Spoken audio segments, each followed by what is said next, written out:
Hello, everybody. Welcome back to the channel. It has been quite the couple of weeks. I have been abroad, I have been international, I have been national on mission, and this is what it's about. And I wanted to update y'all on how the mission trip to Guatemala was. Oh my word, I don't even know where to begin. Sorry if I sound a little congested or like I'm like nasally in the back, because I am. International missions will do that to you, and the smog in Guatemala will also do that to you. So I wanted to make this video because we got home about a week ago, and the Lord has been showing me so much about everything that He did there while we were there. Not only, it's so cliche, but not only through us, but in us. And there's several stories that stick out to me that are testimonies of the Lord's goodness and faithfulness. And I want to share them with y'all because you so kindly have donated your resources to me so that the gospel can be spread to the nation of Guatemala. I fundraised for this a couple of months ago, and so many of you may have even forgotten that this was happening, but we just got back last Tuesday, and it's Tuesday currently. So without further ado, I want to tell you everything that the Lord did in Guatemala and what your donations went to while we were there. So I went to Guatemala with my church's youth group as a leader. So I was co-leading with another girl, and we had two students who were rising seniors in high school. And there's about 42 of us that went on the trip. And the mission of the trip was to go and be the hands and feet of Jesus. We were going to do a couple crusades. We were going to do some evangelizing, as well as a youth conference, and just be the hands and feet of Jesus while we're there and spread the gospel to the nation of Guatemala. Not specifically spreading the gospel, but partnering with God in what He's already doing in the nation of Guatemala, because I think so many times we get this idea of like missionaries coming in and bombarding people with the gospel, and that's not necessarily what we were doing. Actually, in fact, that's not what we were doing at all.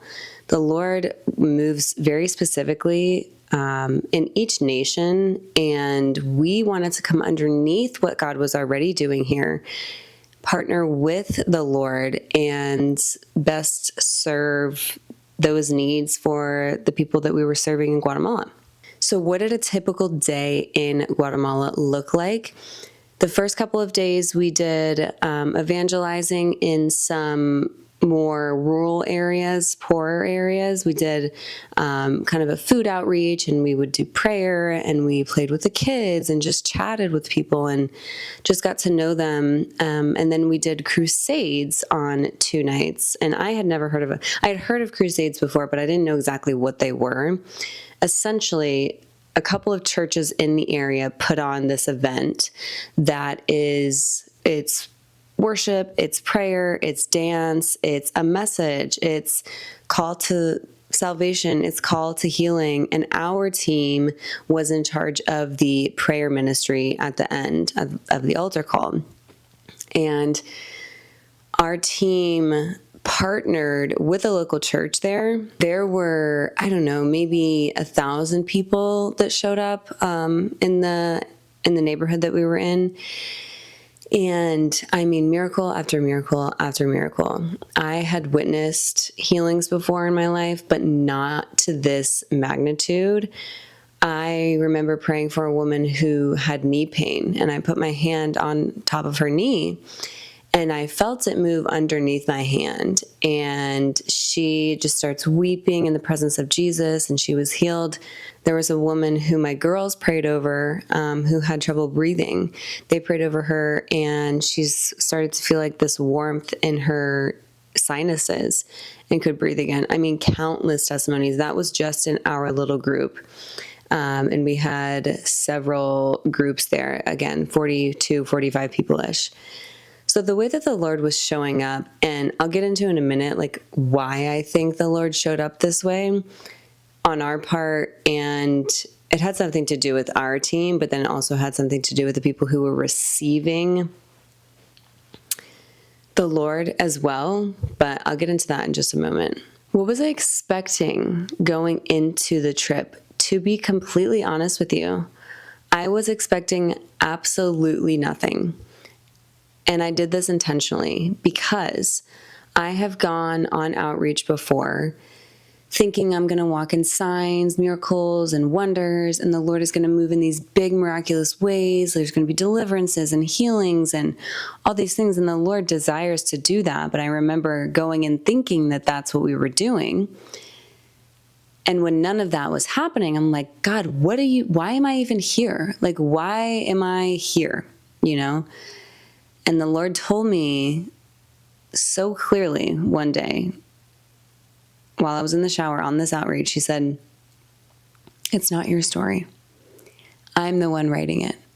And I would fly an entire group of Americans all the way across the world just so that you could know the names of those kids that you're on outreach with, just so that you can bring their name to the throne room of God, because it matters. It matters that much. And I just remember being so repentive and saying, God, I'm sorry. I'm sorry. But really since then, that was last year. Really since then, I've had no expectation going into an outreach and just saying, God, here is my yes. Here is my obedience. I want to be an empty vessel. I want to have absolutely no expectation of what you're going to do, how you're going to show up. I just want to be a completely empty vessel that you can use. Use me, God. And truly, I think when you expect the Lord to show up, but not have parameters on Him, He does. I believe our entire team was expecting Him to show up and very expectant that the Lord was going to move, as well as the people who we were with in Guatemala were so open. Their spirits were so open to the Lord, so tender. I remember praying over several women, very simple prayers, and them just weeping in my arms and just crying before the Lord and just feeling like, wow, like they are so open to a move of God, to the voice of the Holy Spirit. Like they are so tenderized by the Lord's voice. And I think that combination of hunger and sacrificed life created the perfect, I don't want to say storm because storm sounds bad, but the perfect open heaven, and that's truly, truly what it was. And this was just 2 days in. We haven't even gotten to the youth conference yet. So then we served with a youth conference. So this, again, was several churches in the area. They usually have it once a year. There's about 200 students that came, and the Lord, again, just opened heaven. These kids were so hungry for the Lord, and we were also expecting for the Lord to show up. I mean, the worship was incredible. It's just amazing to me how we serve the same God. We sing the same songs in different languages, but have one spirit, one passion, one purpose. And the Lord shows up, like He inhabits the praises of His people. And I remember at one point during worship, our entire team is up on the stage dancing. There's so much freedom. Flags are flying. The Guatemalan flag is flying. The U.S. flag is flying. I mean, the Israel flag, like it was absolutely incredible. I think I have some clips. I'll put them in here.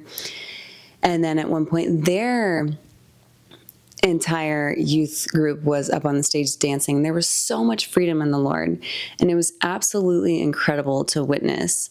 And I remember sitting back, just kind of watching this entire thing happening, just really like laughing to myself, being like, God, you're so good. You are so good, and you are here. Like your spirit is here. It was so evident. And they had breakout sessions, and I believe that their students were impacted deeply by those as well. We held those. Several people from our team spoke on several different topics: addiction, fatherlessness, insecurities, and identity. And I really believe that these kids experienced an angle of God that they had never experienced before. Our team experienced an angle of God that they've never experienced before. I experienced an angle of God that I've never, ever to that magnitude experienced before. And it was like an open heaven. It was beautiful. It was miraculous. We did a baptism of love, which is essentially everybody comes up. Our team was at the front. Everyone comes up and gets a hug. And our team was in charge of don't let go until they let go, you know? And so people just need physical touch sometimes. Like maybe you didn't get that as a child, and so impactful. People were weeping, and we did a fire tunnel, which again, I had heard of, but never been a part of a fire tunnel before. And oh my word, it was incredible. Like our team lined up basically on two sides, and it's essentially just a way to get everybody prayed for quickly and everyone have hands laid on them, you know, to some capacity. So all the youth students go through and they're walking through and we're laying hands on just their shoulders, you know, and just praying over them or praying in your spirit language. And people were falling out in the power of God and the love of God, just consumed by the Lord. You know, people, there was at the end of the fire tunnel, this entire side, I have it so vividly in my mind, this entire side over here to my left was just laid out on the ground, weeping before the Lord. And these are kids from ranges from like 18 to literally probably 5 or 6 years old. And I'll insert a picture here.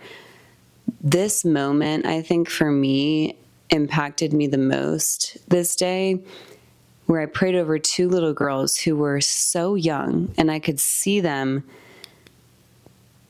I mean, they were face down on the ground, weeping before the Lord because the presence of God was so tangible in this room. And I could see just the puddle of tears before them, you know, and I'm praying over them. They don't know what I'm saying. I don't know what they're saying. And again, like the language barrier was there, but it wasn't at the same time. That marked me, honestly. And people were getting freed. There was deliverances happening. People were falling out in the spirit. Like it was just absolutely, again, I've never seen God move to that magnitude. And I had a friend tell me he was up on the stage kind of watching this whole thing happen. He was doing some other ministry up on the stage. And at one point he looks down and people are just laid out all over the room. And our team is praying with people, but then our team is also being impacted. You know, these youth kids that we took to Guatemala had never experienced the power of God like this before as well. And you know, it's just like there was testimony after testimony after testimony in our group and how the Lord marked us in that moment and how the Lord moved through us, but also touched our souls so deeply in ways that we'd never experienced before. I mean, it was just incredible. Like, it's hard to describe, and I pray it's something that I never forget. One of the things that the Lord showed me about himself on this trip was that there are going to be times when you are underneath leadership that you may not necessarily agree with. There were certain decisions made that I didn't agree with. Several other leaders didn't agree with, but they teach you in YWAM, you know, if it's not immoral or illegal, get in line. And I wholeheartedly agree with that. And I remember saying, like, I don't agree with it. There was a couple of people, you know, wanting to talk about it. And I remember saying, like, I don't agree with it, but we're also underneath this person's leadership and I'm going to do what they say, you know? And I think the Lord moved through our team because of that heart posture and because I'm not leading the team. It's not my decisions that, you know, people are following. And I had a great respect for this person because although there were things that I didn't agree with, I wholeheartedly was going to back this person as well as shut down any gossip or slander about the decisions that he was making. And again, they were nothing was immoral or illegal, and it was just a difference of opinion, right, on how to do things. So I really, really believe that when we give the Lord our full obedient yes, and that's where the enemy tries to come in and like poke holes, right, in the team. And I just remember taking a stand. I was like, I'm not going to let that happen. I've seen how the Lord is moving in us so clearly already. I'm not going to let that happen. And I'm going to stand with him, and I'm going to encourage you to do the same, So that was one of the things that the Lord was teaching me during this. Another thing that the Lord was teaching me was dying to self, really the true sacrifice of that. And I'm going to make another video on this because this is I could go on with this topic. There's so much, and the Lord's still taking me through it. So I'm going to pause on kind of going deeper into that, but die to self, take up your cross. And it's so powerful. It's so powerful, but I'm going to save that for later. One of the testimonies that stands out to me most from this trip was actually a personal deliverance. So Sunday, on the Sunday that we were there, we were split up into 3 different groups and preached at 3 different churches. So there were 2 youth guys that preached, and then one of the girl leaders preached at another service. And I happened to go with the woman leader preached at this one particular church. I'm sitting in the church. It's a beautiful service. There's dancers at the front. There's flags and tambourines, and the worship is just incredible. And I start to kind of feel like a little lightheaded, kind of hot. I'm like, I think I need to get some air. It's kind of hot in here. So I ask my friend to go with me, to step outside with me. She's like, yeah, of course. So I'm outside. I'm like, trying to kind of cool off, drinking some water, not really sure what's going on. And backstory, I previously had what is called vasovagal, which is essentially the medical term for when you pass out easily. So in my life, I've passed out well over 20 times. Low blood sugar, dehydration, immense pain. The list is endless, I was like having that feeling again, I'm like, oh man. And the feeling is like, it feels like you're going to die. It feels like it's the worst feeling in the world. It's hard to even describe. If you've ever experienced passing out before, like, the feeling. And I know the signs, right? And so I honestly have fear around it because I'm like, oh my gosh, I don't want to pass out in front of these people. It just is a bad feeling. Like, it's scary. And anyways, I started feeling like that, stepped outside. My friend is helping me, trying to do her little electric fan on me. And I'm like, I'm just not feeling good. Like 20 minutes or so goes by. I'm like, all right, let's just step inside at the back of the service. There's a little more airflow here. And then let's just worship, So I'm on my hands and knees, and my body feels really heavy. And I feel the Lord say to me, it's the spirit of vasovagal that's been tormenting you since you were 6 or 7 that I want to set you free of. And in that moment, I felt like I was going to throw up. And I remember I was like, okay, I told my friend, we need to go outside. I think this is what it is. And then another friend happened to step out at that same moment. And I tell them both, I'm like, I think it's spiritual. And my one friend told me, he said, yeah, I'm kind of feeling something like that too. So they begin to pray over me. We walk down the street a little bit, and I'm like, I just need to get some air.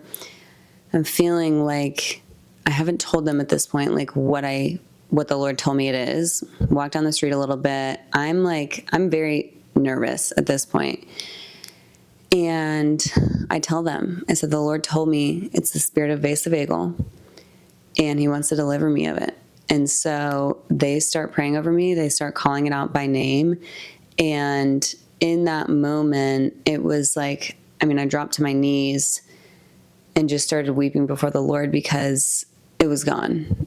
And I knew it was gone, and I'm believing that it's gone. And it was a beautiful moment. And the overarching banner was, Lord, even in my servitude to you, even when I'm expecting nothing, even when I'm at my lowest, you still want to set me free.